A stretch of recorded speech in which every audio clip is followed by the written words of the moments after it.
Agua vital purifica. Hola, hola, ¿qué tal? Saludos, bienvenidos, bienvenidas a un video más aquí al portal de Tosi Temazcalpuli. El día de hoy vamos a seguir hablando de este aspecto de los curanderos tradicionales, cómo se desarrollan, cuál es la función, cuál es el protocolo que han llevado a lo largo de su vida. Obviamente ya mencioné en los videos anteriores que existen como varias especialidades, dentro de las que destacan obviamente las parteras, toda una línea de las parteras, por supuesto también los hueseros, los yerberos, los sobadores, o lo que podemos asociar como masajistas, así como también los chupadores, que ya he mencionado que no es porque anden tomando alcohol, sino que succionan energía. De igual manera, el médico brujo, o podemos decir, bueno, puede ser brujo, puede ser curandero en el sentido positivo o negativo, ya que también puede, o son denominados más bien, son denominados como hombre o mujer tecolote, es decir, los que manejan las mancias o la brujería. En el México antiguo, para desarrollar todas estas especialidades, tenían como dos maneras, dos formas, y que todavía siguen pasando esas dos formas.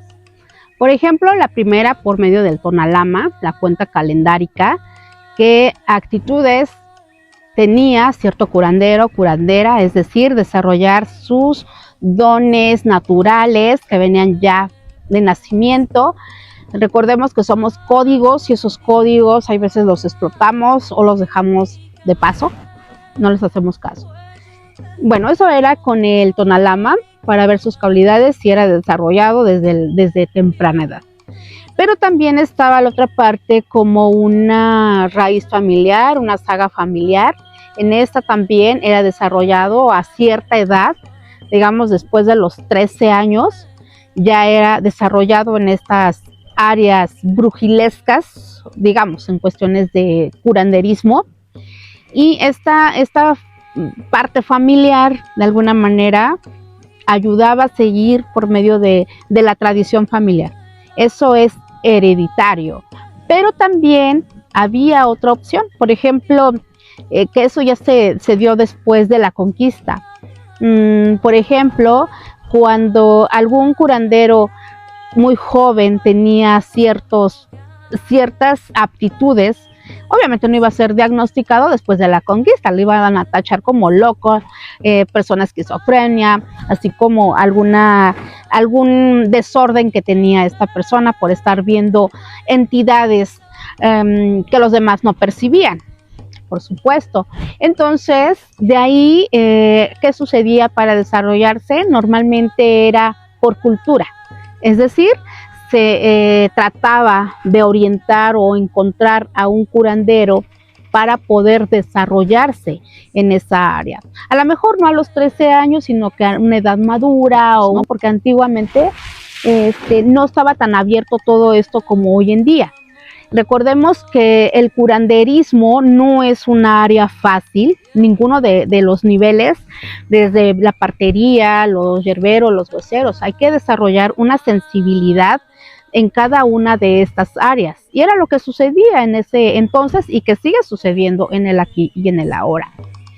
Pero en esas especialidades o en estas situaciones del curanderismo, como acabo de mencionar, hoy en día ya existe como más información. Pero recordemos que esto no es algo fácil, es como entrar a la mafia, entras y ya no sales. ¿Por qué? Porque al fin de cuentas tus ojos físicos o sus ojos físicos ya no van a ver la vida de como la ven las personas mundanas que no saben nada de esto. Ustedes, si son curanderos, les tuvieron que haber pasado una serie de situaciones que son pruebas que se van a ir, digamos, desarrollando.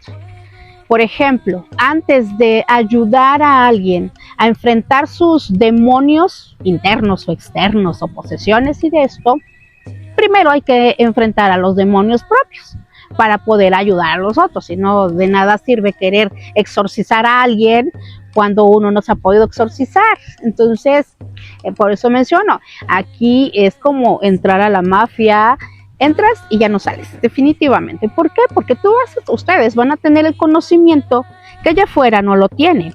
Tú vas a saber, por ejemplo, ¿no? Masaje, pero la vecina no sabe masaje. Tú ya despertaste una conciencia de lo que es anatomía, ya despertaste una conciencia, o si eres, no sé, reikista, manejas, no sé, energía sutil o algo por el estilo, que no conozco mucho de esto, pero al fin de cuentas vas a manejar cosas intangibles o van a manejar cosas no medidas ante los ojos físicos. Estamos hablando de energías. Por ese mismo motivo era el desarrollo desde temprana edad, para que se les quitara el miedo y todo ese tipo de cosas que llega a suceder, porque un curandero cualquier nivel va siempre a tener la percepción mucho más abierta que el colectivo. Es decir, uno va a llevar un kilometraje ya adelante a comparación de las personas que nos siguen de alguna manera. Entonces, por eso era importante el desarrollo.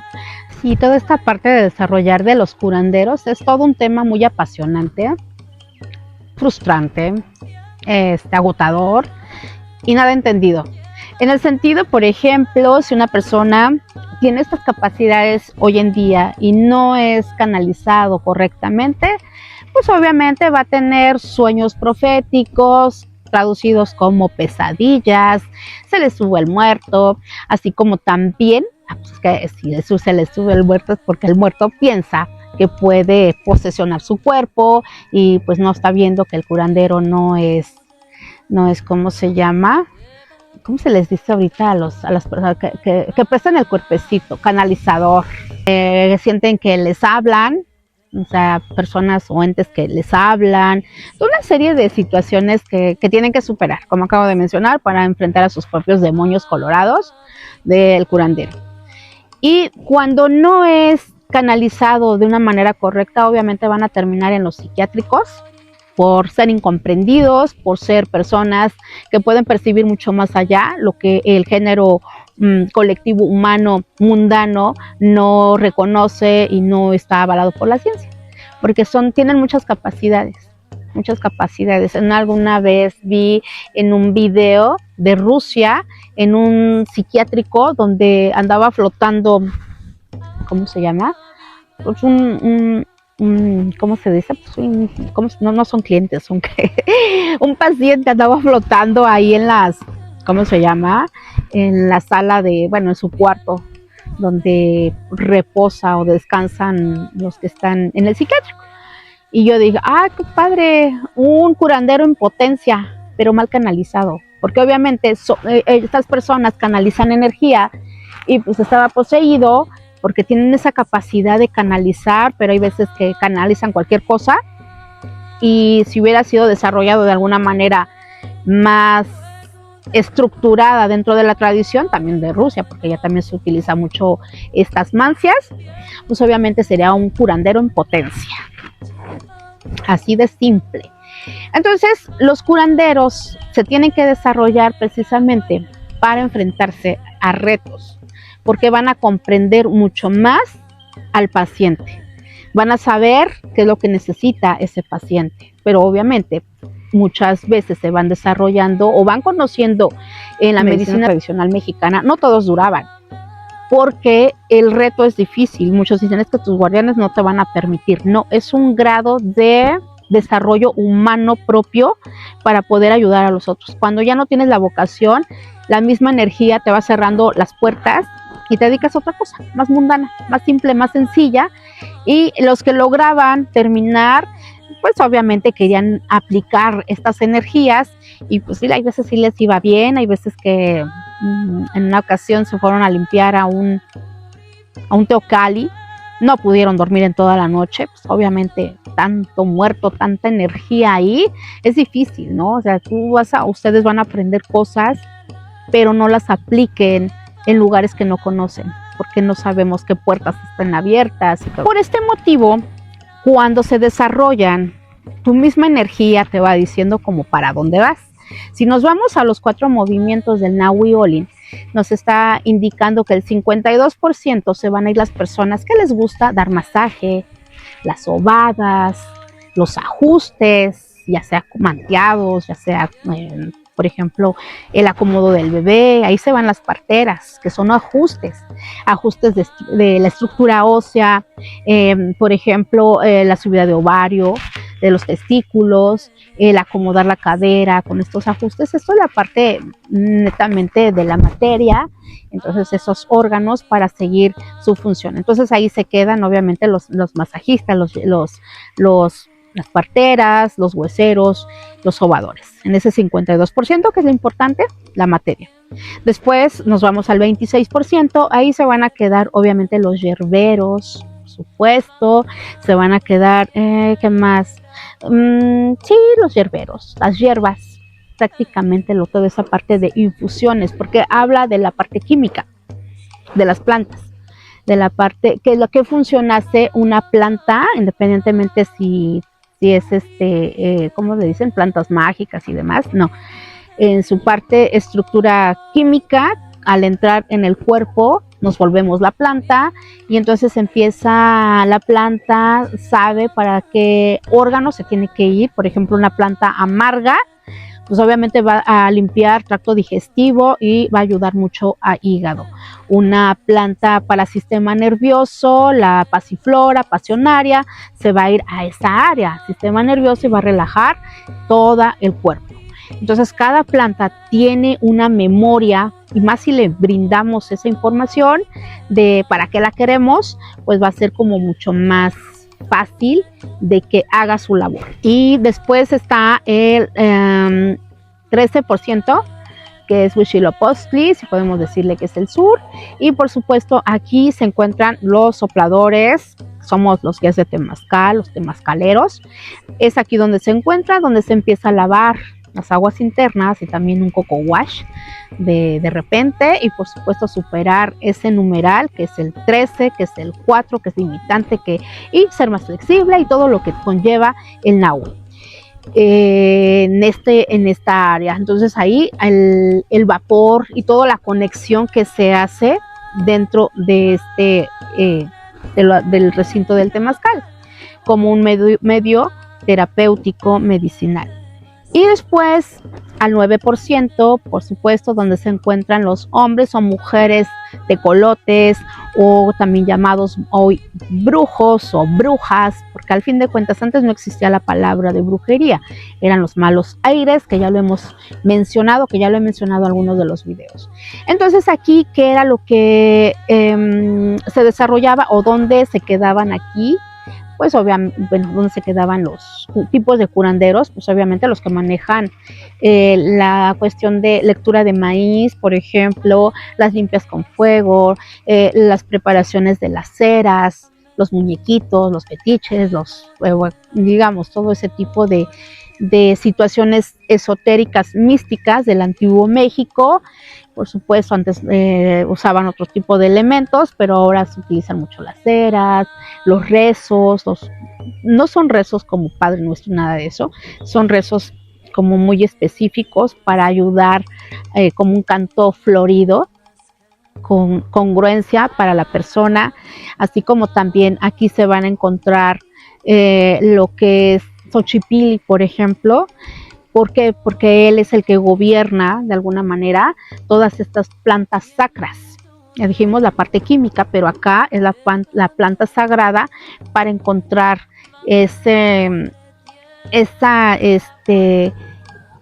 encontrar el equilibrio ante algún padecimiento, no en todos los casos, por supuesto, solamente en casos especiales, ahí se desarrollaba y se hacía contacto con Xochipilli. Pero si había temas de salud mucho más complejos, difíciles de solucionar, por supuesto, entraban Xochipilli, por supuesto. ¿Por qué? Porque aquí, en esta área, digamos que el curandero, solamente si él consideraba que valía la pena, porque no lo hacían como para todos, no eran tan, para todo mundo iban a comer peyote, Lopopora williamsi o Loluki.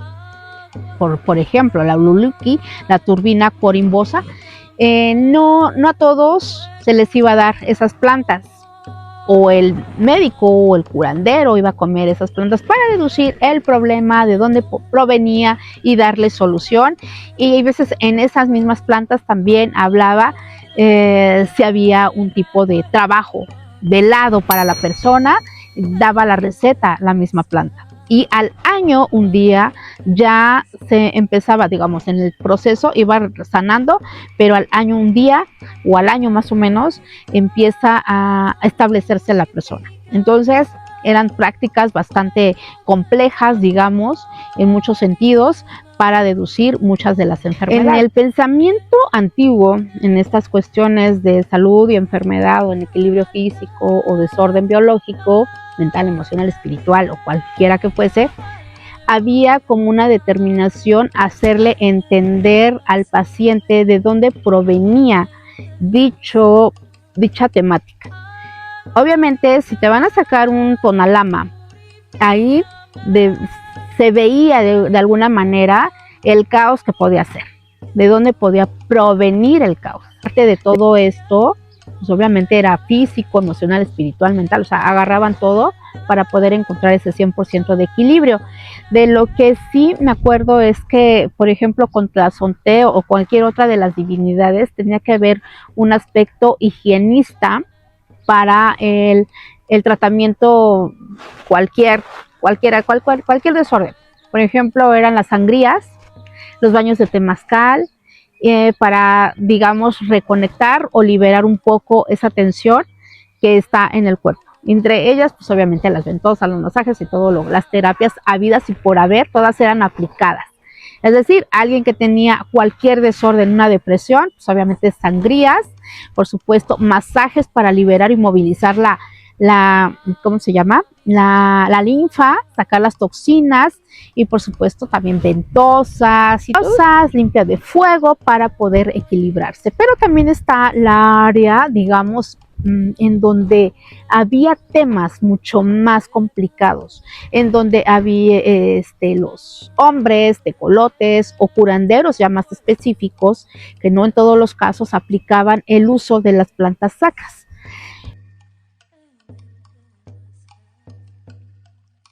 Situación fuerte en el sentido de que tuvo una conducta errónea, en pocas palabras. Al tener una conducta errónea, obviamente, cualquiera que haya sido, ya sea para su materia o para agredir allá afuera, porque al fin de cuentas lo que uno dice se regresa, pues obviamente ahí decían, o los curanderos hacen constatar a las personas de dónde proviene el problema, en qué sí te puedes ayudar, en qué no te pueden ayudar, porque va a haber limitantes. Los curanderos son guías nada más, que tienen la información, pero el cuerpo de la persona en cuestión es el que va a determinar qué tan castigado, digamos, usando esa palabra, se sienta. ¿Por qué se está castigando su materia? Porque estamos hablando del Nahui Olin. ¿Por qué está castigando ese aspecto, esos malos pensamientos, malos sentimientos, y que está desembocando en una reacción biológica, física, en desequilibrio? ¿Qué es lo que está gestando? ¿En qué se ha movido más eso de Nahui Olin, esos porcentajes que está atentando contra la materia del paciente? Entonces, si era por castigo, muchas veces las divinidades tenían esa capacidad. Es decir, cualquier divinidad tiene el poder para generar castigo, enfermedad, pero también para subsanar y sanar al cuerpo del creyente. Las divinidades tenían esa capacidad. Era una capacidad de ir, por ejemplo, con, ¿cómo se llama? Tlaloc, por ejemplo, con Tlaloc, para algunas enfermedades frías. Y esas enfermedades frías, obviamente, pues es la gota, la artritis, también es la parálisis facial, ya sea parálisis facial parcial o completa. Dentro de lo que se maneja también el corazón, cuestiones de circulación, linfa y todo eso, también tiene que ver mucho con Tlaloc. Entonces ahí ya se le pedía a esta divinidad que intercediera por las personas. Como hoy en día se va uno al, ¿cómo se llama?, a la basílica a pedirle a la Virgen de Guadalupe que les ayude a solucionar alguna temática. Ahí están yendo en esa cosmogonía de la Virgen de Guadalupe, o lo que es lo mismo, a la Gran Coatlicue. De la misma manera, es solicitar apoyo divino para poder solucionar ese padecimiento. Pero también estaba, por ejemplo, Tlazonteotl. Tlazonteotl ya tenía otra área de enfermedades, otra rama, por ejemplo, todo lo que es la psicosis, la tristeza, la depresión, todos estos temas, así como infecciones por transmisión sexual, porque recordemos que es la devoradora de inmundicias, que es nuestra Venus, y por supuesto todo lo que es enfermedades venéreas, obviamente era con ella.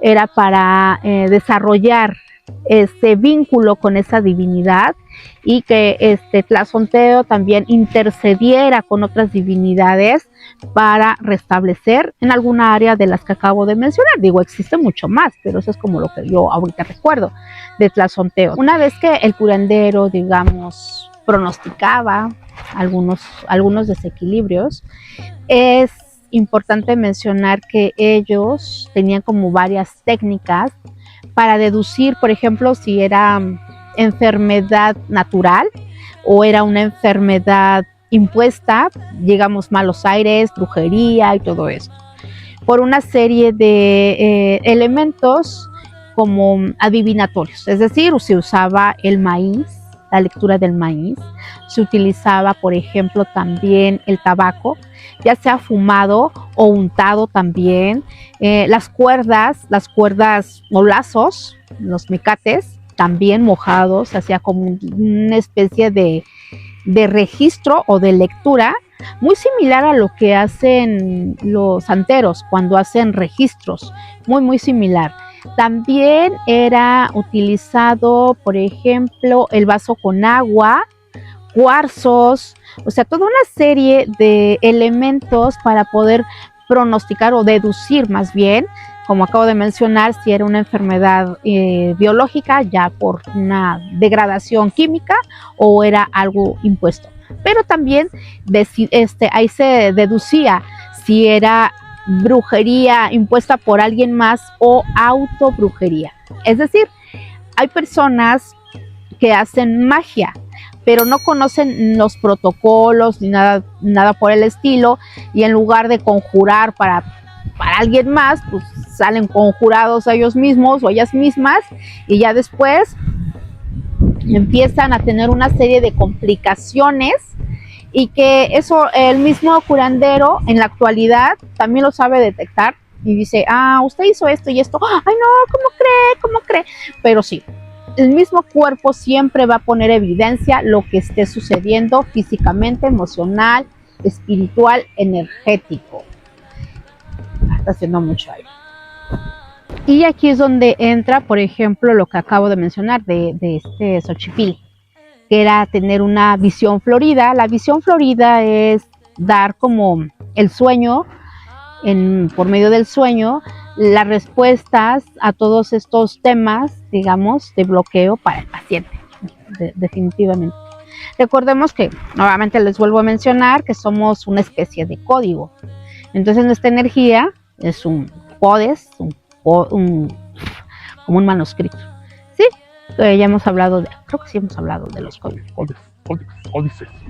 Y bueno, todo esto eran utilizados para casos difíciles, por ejemplo con el Xochipilli, precisamente para generar ese sueño florido, que es una visión florida, sueños floridos, y en esos sueños iban marcando todos los brebajes o mancias o prácticas para sacar al paciente adelante. Obviamente estos temas, digamos, eran aplicados como acabo de mencionar, con los brebajes, con las plantas, con el temazcal, con los masajes, con las ventosas, con las sangrías, por ejemplo de Tlaloc, que a mí se me olvidaba, que también daba, a la lepra está muy asociada con Tlaloc. Entonces toda una serie de situaciones, y si estamos hablando que somos un código, y codex viene de latín, quiere decir que somos libros. Que somos libros y que estos libros que somos, de alguna manera, llevan una especie de principios, ¿no? Y ese principio es como llevar a nuestra realidad. Ese principio o el inicio de nuestra realidad aquí en este plano. Los brujos o curanderos reales van a ser muy honestos al momento de, por ejemplo, usar el ololuki, el peyote para otra persona para sanarla. Ellos van a deducir, como acabo de mencionar, si vale la pena o no vale la pena. Ah, que quiero hacer un amarre que para este fulanito. Ah, mira, este anda con esta, con ella y con aquella. Pero nunca se le va a quitar, porque él es sus numerales y su nombre y su energía es, pues como entonces, genio y figuras hasta sepultura, hace una siembra de nombre, cámbiale su frecuencia y puede que sea fiel. Pero no puedes atentar contra ciertas situaciones. Puedes atentar, dice, te puedo hacer un amarre, pero va a ser de 3 meses y ya. O el mismo brujo no le va a decir, te voy a hacer un amarre por 3 meses. ¿Por qué? Porque muchas veces no podemos atentar contra el libre albedrío de las demás, y es un amarre, pues obviamente es un lazo que tarde o temprano se va a desatar. O hay veces que los curanderos hacen, bueno, no los hombres o mujeres tecolot llegan a hacer otro tipo de trabajos más complejos, y que hay veces si se les pasa y no están tomando atención en lo que están diciendo, le dicen, no, vas a estar amarrado por toda la eternidad. No, pues ya se fregó la persona, porque qué tal si en su próxima vida iba a encontrar el amor de su vida, su media naranja, su complemento, su peor es nada, no sé. Y resulta que en esa otra vida, pues se va a encontrar al mismo, pero ya con otro estuche. A lo mejor ya no está tan guapo, o ella va a tener a lo mejor otro arquetipo biológico y no le va a gustar, pero ya tiene una amarre porque en la vida anterior le gustaba y en la siguiente ya no, pero se va a seguir atando a esa persona.